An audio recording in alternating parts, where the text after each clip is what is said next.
Привет, с вами проект Power Device. В этом ролике поговорим о некоторых новых функциях в поисковике Google. Все это вы сможете применять на своих Android-телефонах, а также расскажу о лайфхаке, используя который можно задействовать быстрый поиск по изображениям. Вот о чем я говорю. Если открыть какой-то поисковик Google, вбить интересующий вас запрос, открыть вкладку «Картинки». К слову говоря, это мой телефон Redmi Note 13 Pro Plus, и если я вот здесь удержу на изображении, то открывается вот такое окно сверху, куда я могу перенести любую картинку, и моментально по этому изображению происходит поиск. Вот здесь находятся различные сайты с подобным изображением. И, например, на моих других телефонах, на Realme или на этом же Redmi Note 10 Pro, если сделать то же самое, в поиске я удерживаю на изображении, но дополнительный виджет сверху не появляется. На самом деле такая функция достаточно полезна. Смотрите, сейчас ее здесь нет, я удерживаю в поиске на изображениях и ничего не происходит. Я не могу ни скопировать картинку, ни ее открыть, ни сделать поиск по изображениям. То есть на таком телефоне я должен нажать на изображение, перейти на сайт, и уже потом внутри самого сайта удержать на изображении, и вот здесь будет вкладка «Найти через Google Объектив». Кстати, такая функция внутри самих сайтов появилась относительно недавно. Видите, здесь написано «Новинка».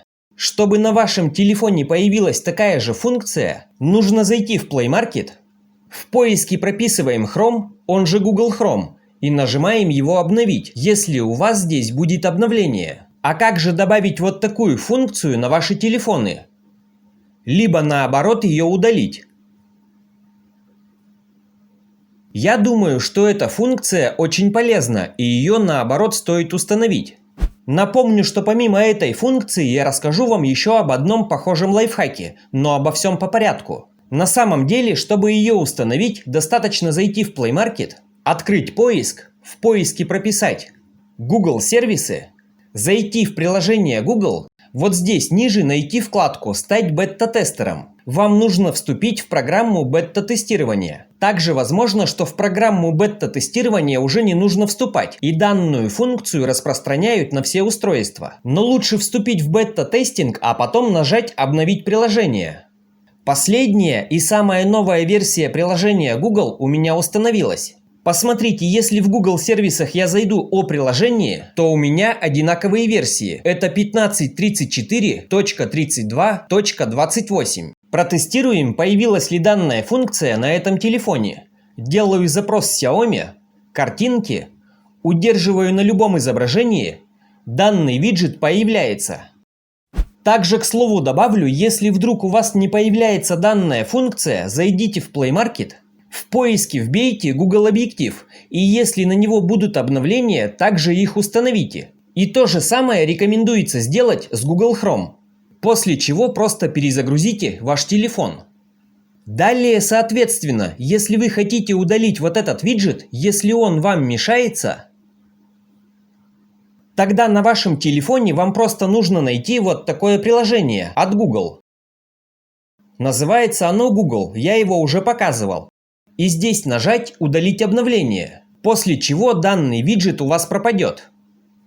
Далее поговорим еще об одном лайфхаке, который похож на эту функцию, которую мы только что разобрали. Смотрите, есть такие телефоны, например, бюджетные или со старым андроидом. Так вот, у них эта функция, которую мы разобрали ранее, вообще не появится, скорее всего. Такое возможно. Для таких телефонов, как я уже показывал, нужно нажимать на изображение, перейти на сайт, и уже внутри самого сайта удерживать на изображении, и здесь можно найти через Google Объектив. Но раньше и этой функции не было. Тогда приходилось либо скачивать это изображение, либо вот здесь в поиске делать скриншот.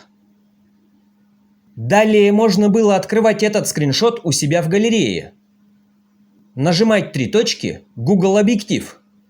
И уже здесь выделять какие-то области, чтобы по ним происходил поиск в интернете.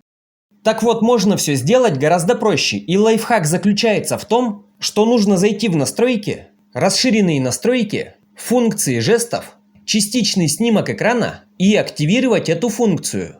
Далее в поиске я делаю также любой запрос, нажимаю картинки, вызываю частичный снимок экрана, сверху выбираю произвольный, теперь выделяю любую область, нажимаю «Отправить», и здесь есть такая функция «Поиск по изображению».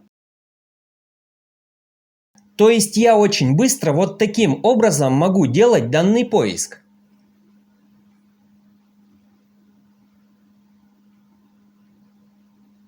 Также новую версию приложения Google я достал из своего телефона и в виде APK файла скину в свой Telegram. Это на тот случай, если вы не сможете вступить в бета-тестирование, но вам захотелось установить эту функцию. Также внимание, вы должны понимать, что это приложение может не установиться на ваши телефоны, потому как версии системы и Android у всех разные. Поэтому, конечно же, лучше всего пробовать установить это приложение через Play Market, как я показал ранее. Но на всякий случай скину это приложение в свой Telegram. Не забывайте на него подписаться, здесь я оставляю много полезного и интересного. Если у вас есть какие-то вопросы, задавайте их в комментариях, постараюсь помочь. Не забывайте ставить лайки этому видео, подписывайтесь на этот канал, чтобы ничего не пропустить. Как всегда, желаю вам только качественных девайсов и правильных настроек. До встречи в следующих роликах. Пока-пока.